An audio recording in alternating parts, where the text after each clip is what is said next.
A one-of-a-kind Ferrari F40, painted in a striking mint green, is expected to fetch between $1.9 million and $2.5 million at auction this weekend.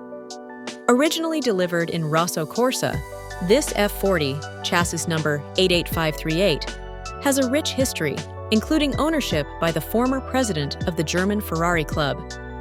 After being damaged in 1998, it was repaired and later resprayed in red. However, the current owner, inspired by a Ferrari 250 GTO, decided to give the supercar a fresh look with mint green paint and a blue interior.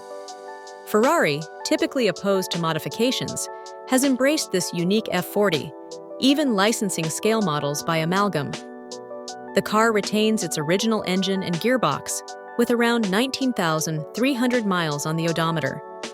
With $43,000 in recent maintenance, this minty 40 is a rare and valuable piece of automotive history. This one-off mint green Ferrari F40 is not just a supercar, it's a collector's dream, blending originality with a bold, custom twist.